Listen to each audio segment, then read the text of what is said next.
in one of the most remote places on Earth, an outback mining town, hundreds of kilometres from the nearest capital city. Couldn't imagine being anywhere else. Broken Hill's emergency department Do you have any beds available? copes with the extraordinary. Snake bites, mining injuries, farm accidents. I've seen a man who's been knocked off his motorbike by an emu. All I can remember is the rolling. We even have guys coming in with chafed thighs from their chaps. The police came in. What have we got in the bag? The body. Well, I've got two bags. One's the head. Its patients are those tough enough to call this harsh place home. I was lucky, I lost the leg. I'm still here. This is Outback Australia. Cowboys live here and they do some pretty crazy cowboy stuff. Cut his nuts out, cut his horns off, give him an ear mark, ear tag. That's what a 70, 80 kilo ram can do to you. Whoa, what's that, Ned Kelly? Normally I walk straight past the hospital and straight to the pub. Different type of anaesthetic, but it works. Each day brings the devastating lows. I love you, and I've loved being your wife. I need you. You go home and you question, was there anything else I could have done? And remarkable highs. Thank you very much. But every now and then you get to be a hero, save someone's life, and that's a really good feeling. Thank you, thank you. That can only come when you live in the middle of nowhere.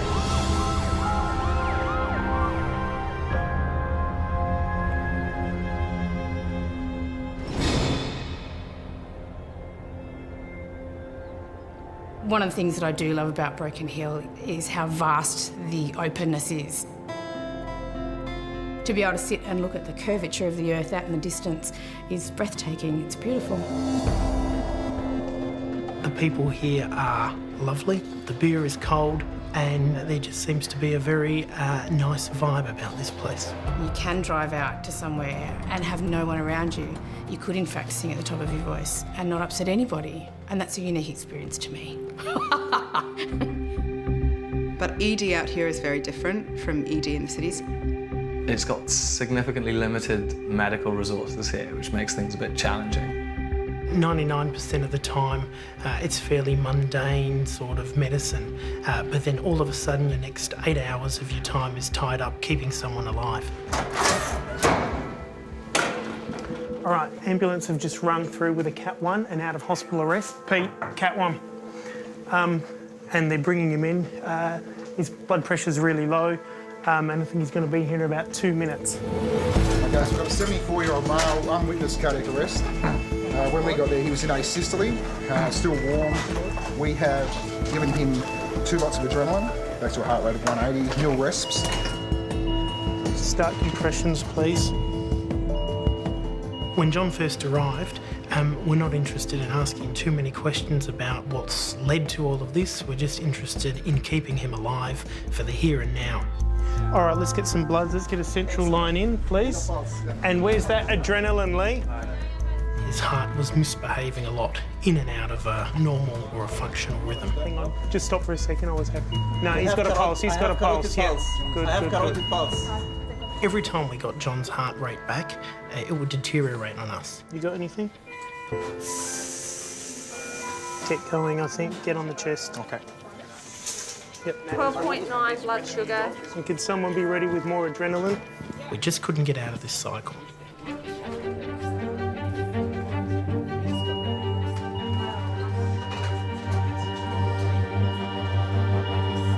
Oh, he's a very good person. He loves his little nephews and he loves his family. He really does. We both had flu, and when I've been giving him water every hour, and when I went out to give the next lot, I couldn't wake him. I think we might have to start CPR again in a sec, guys. I just want him to be all right and home with me because we're together. There's just the 2 of us. I know I've got relatives, but you know, it's just him and me. We look after each other. Just about gone again now, Andrew. Do you want us to jump on again? Have another go?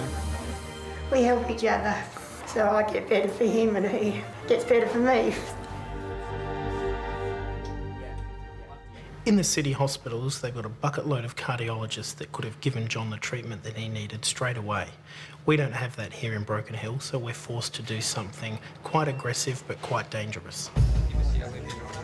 So we're going to thrombolyse this guy, so he's going to start bleeding from all sorts of spots soon. Thrombolysis is a very powerful medication that breaks up clots.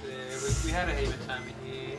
Oh, we're still gonna... It's obviously risky because it dissolves clots, not just in the heart arteries, but everywhere else in the whole body. So the risk of him bleeding from somewhere else and somewhere critical is obviously very high, particularly someone that's had rounds of CPR and been jabbed with all sorts of needles. Andrew, this one's got a lot of water in it. That's the least of his worries at the moment.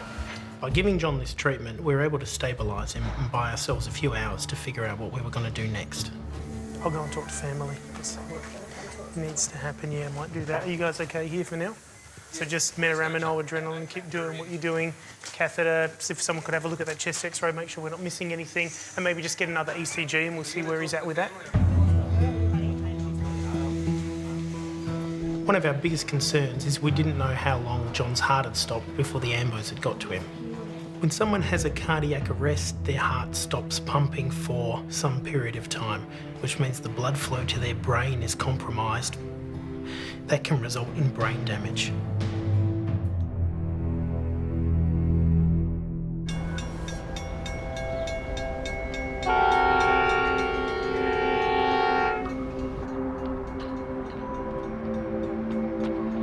Inside you can actually see the bones and the bit that's broken, and yeah, it wasn't very pretty.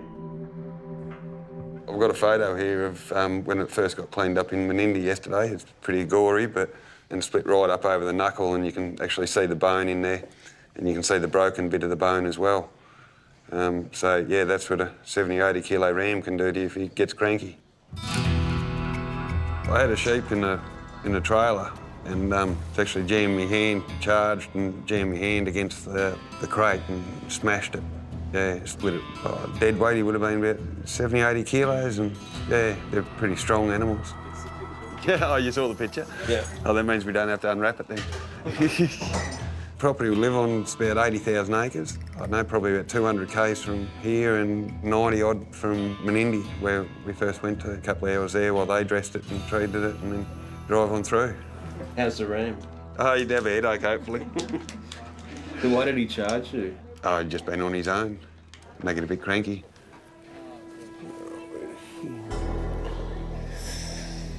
Okay. Meaning.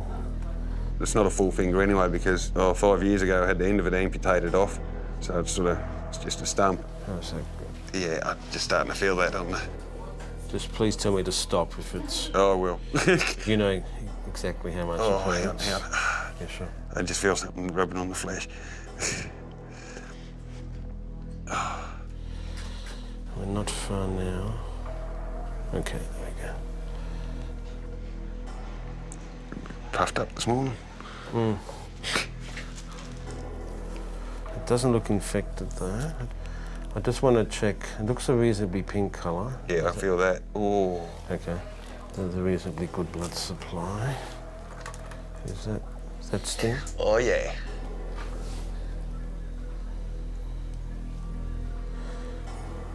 Okay, that's all I'll do at the moment. So just have to await orthopedics to see whether they reckon they can repair that or whether they actually have to remove some of it. So, because the X-ray shows a pretty nasty fracture. So, the X-ray did show a crack through the top of the bone, but it looks like it's also extended, most likely, down to the joint space, that's probably the thing that concerns me the most. If that gets an infection, the infection could potentially spread further down the finger into his hand. And look, in this guy, his hands are his livelihood. I wouldn't be surprised if they will actually amputate.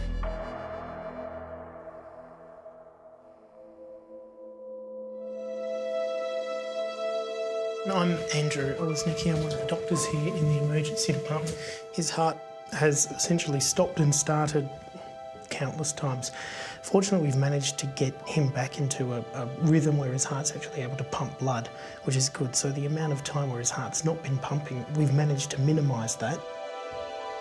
We've probably gotten to the stage where we've done about all that we can do in Broken Hill. I'm not sure if he'd ever sort of talked to you or to any of you about his wishes if anything like this had ever happened. We talked about it to each other, but we hadn't decided about his DNR. We don't want to be one left alone. How do I put it? We don't want to wake up and be vegetables. No, and I think most people would probably agree with that. And we thought about it, but we never talked about it because we thought we're still young, we've still got time. Just doesn't want it to be a vegetable, do you? No, I don't know. No, not at all. No. No. He would hate it. Yeah. But I want him to be normal, just himself. But he can't be like that, can he? No. I've got the pads on. Good. Pads are on. Stand clear. Clear. Clear, analyse. No shots. No shots, continue. Pulse, again, we have pulse. Yes, we have carotid pulse. So he was actually pulseless, and then both started CPR when they arrived, so potentially maximum 15 minutes without a pulse. Possibly.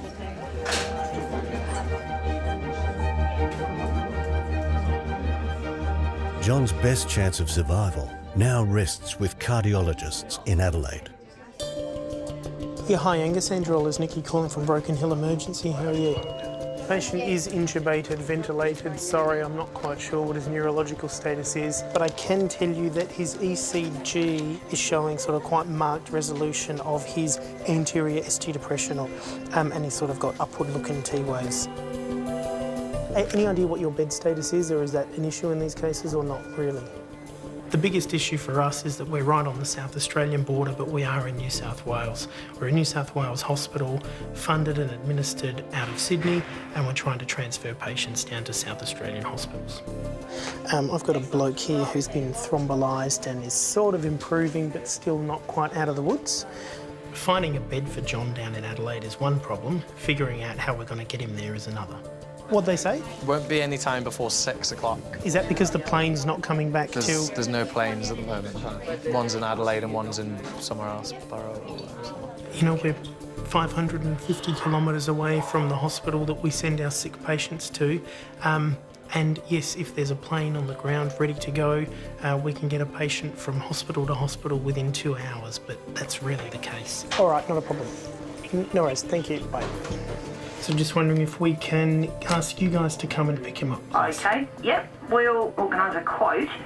We won't have a team available to do it until our night crews start. So you're gonna be holding on to him for at least a few more hours at this stage. All right, no worries, thank you. Thanks, Cheers, bye. Don't get too upset when you see. No, I know. Well, I know that I've seen people like that. That's what I was. Oh, well, that's okay. Yeah. Yeah.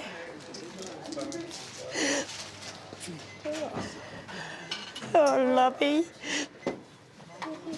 He doesn't. Oh, he's cold. He doesn't like the cold.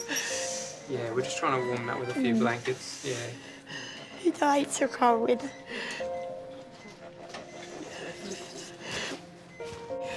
His hands are so cold. I should warm him up. He hates the cold days. Yeah, definitely. Yeah. I love you, and I love being your wife. Speak to him. Even if we have bad times and good times. But I need you. You know you can't go yet. I need you. Have to come back and look after Barb. Yes.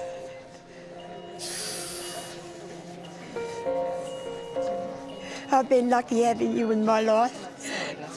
It's just there's the two of us. We've always managed. Come on, darling, please come back to me. We've still got a bit of time left. 57. Yeah. It's cold.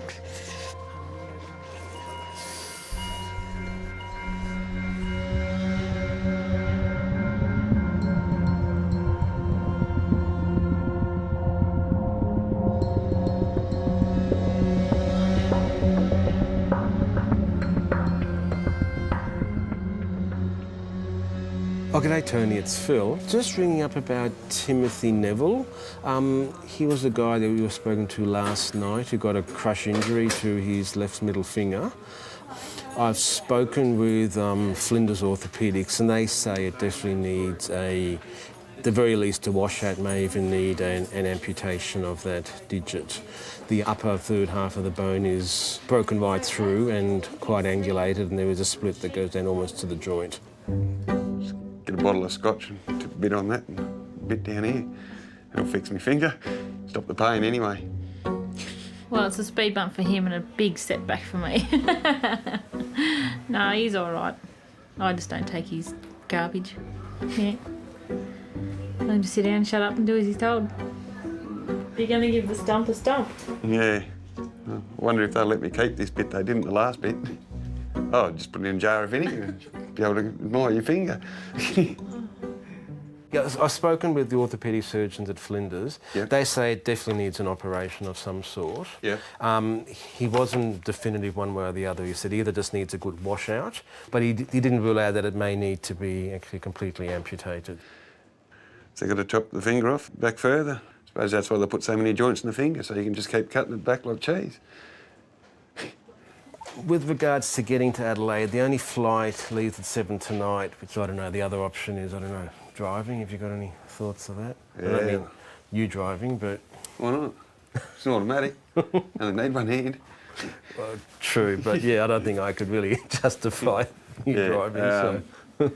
That's all right, we'll sort something out. We'll get on the road and... We referred him on to Adelaide because the surgeon here was very busy. Theatres were booked out and it may not have been possible to have him done today. Thanks, Phil. And that tetanus shot should also be given to the sheep, I reckon. Tim is in many ways what I would say normal for Broken Hill. He is one of those typical bush characters. He comes in with his hat. Yeah, we have a good old time. I fix him up and get him on his way.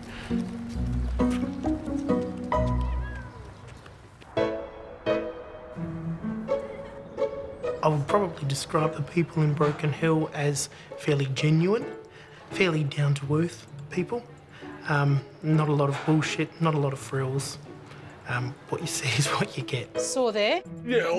They usually have a very good sense of humour, a bit rough around the edges, which I relate to. Yeah, despite this polished demeanour. I was born up here, born and bred in Broken Hill. Oh, I've done mining, you know, quite a number of years. I spent 23 and a half years in the mine, and a few got killed up there with stones coming out the back and falling on them, and accidents happen and they fell down chutes and things. Not a lot, but a few, you know. Barry survived years working on the mines, but earlier today he scalded his hand while fixing his hot water system. Hi, Barry. Sandy Clark's my name. How are you? Oh, not too bad now, love. You've had better days. Keep that under the water. Just tell me what happened to you today. Well, I seen the water spouting out, and I climbed on the roof to fix up this unsolar that was spurting water out. Right, you got sprayed. Yeah. So it was boiling water? Yeah, boiling, yeah. Yeah, okay. I put some broccoli out of the fridge. Right. Frozen broccoli and Brussels sprouts. Right. That was in the packet unopened, so I put them on it. But I was told I should have put water on it. Yeah. Putting frozen things on there and making it too cold can be problematic because freezing tissue damages it just as much as a burn. Cool water's the very best thing. Let's have a look at it. Now, you can feel me touching that, presumably? Yeah. Okay. Yeah. All right. So there are a couple of really good things about your injury. There's still hair attached. Hair wasn't scalded off. Yeah. You can feel me touching it, so nerves haven't been damaged. Yeah, and it's blanching. So blanching means it has good blood flow. Not burnt that deep. Yeah. I like working with burns. I did some time working in Concord Hospital in Burns and Plastics unit there, and it's a very interesting field, I think. It's amazing to watch skin change and grow and heal and tissues die over the course of the first few days. We should apply a dressing to that, keep the dressing on and have it looked at again in 4 days. 4 days, yeah. right. And what about you? You've got a very unusual thing going on with your earrings. You've got almost the Olympic rings. They belong to my wife. Do they? She's been gone for nearly 8 years. Oh, really? And they're hers, and they're put in there. I put them in for me. Yeah. To keep her close to me. Close to you. Yeah. That's beautiful. For how long were you together? 45 years. Goodness known me. her for 48 years. I promised her on her grave that I'd never ever get married. Did you? Again. Yeah. Never want to live with a woman. Right. She is my wife, and she's still my wife. I think that's really lovely. And I was going out for 7 years and never missed a day, seeing her at the cemetery. Really? She's with me all the time. I keep her in my mind. So I still love her. That's looking a bit better now. Barry was really lovely to look after. He's an interesting man. Yeah, I feel like Muhammad Ali now with that bandaged up. He continues to be a very, very dedicated man to his wife, and it was very, very lovely to see.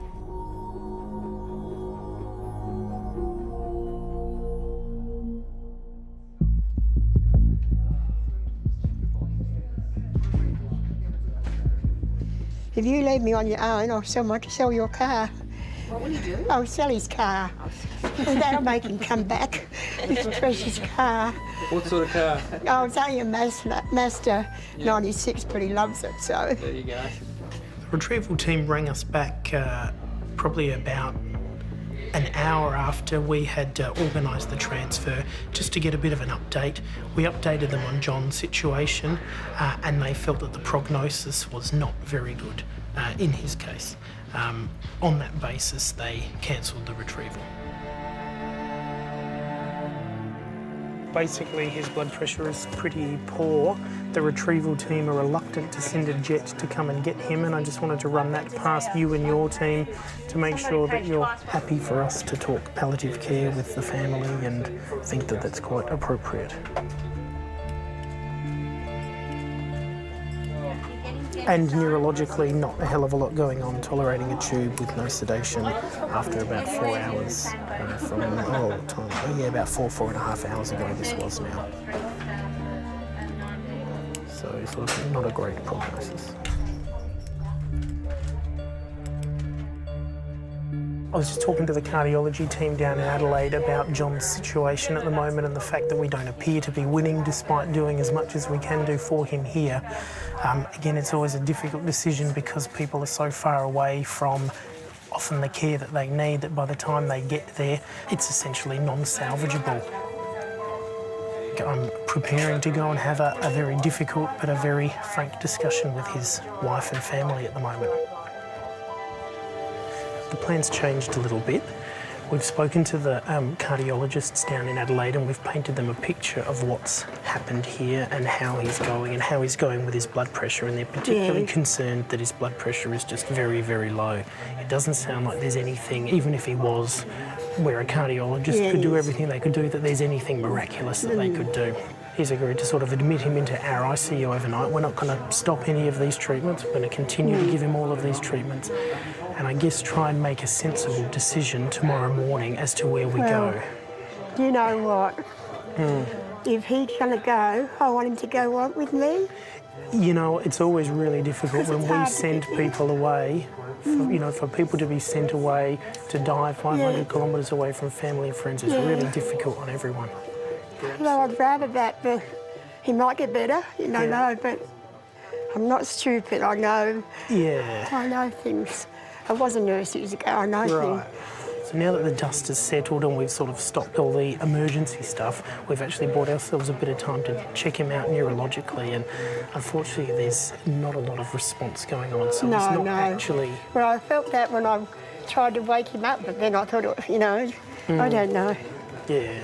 But I don't want him to go away and die without me. No, and as you said, you said before, hey, you don't want We weren't going to die, we still got time to have, still got time, things to do. But I'd like to be with him. Yeah, we'll obviously be keeping an eye on him. If things improve, the plan can certainly change. But by the same token, if things deteriorate, I think what we would do is we would just not jump on his chest anymore. We wouldn't subject him to that anymore. He's not going to be a vegetable. He'd hate that. No. He hates sitting down or wanting it's a to... reasonably painless way to go, you know. Not like... Felt a bit unwell, went to sleep, and as far as he knows, he's not responding to anything, so he can't feel any of this at the moment, which at least is sort of reassuring. And if there is any signs of distress, we're certainly going to make him comfortable. Yes, I know that. That's just make him comfortable. So how long would it be nice? Thank you.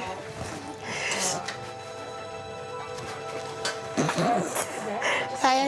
Out the front, right? I love you, silly little man.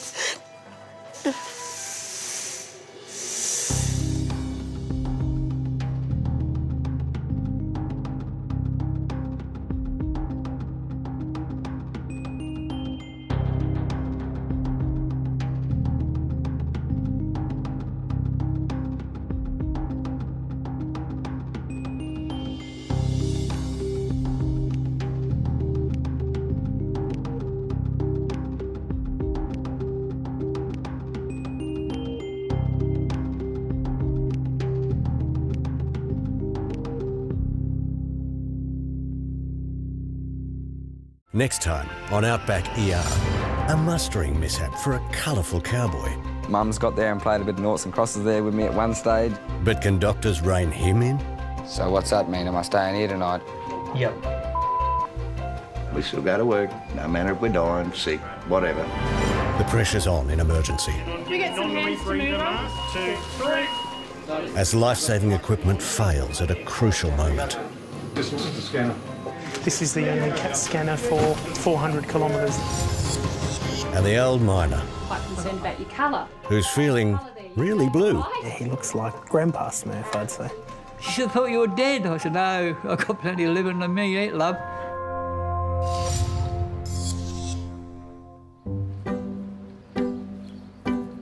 Once I left here, I had 3 nights in Adelaide. They didn't have to amputate anything on my finger, which is good.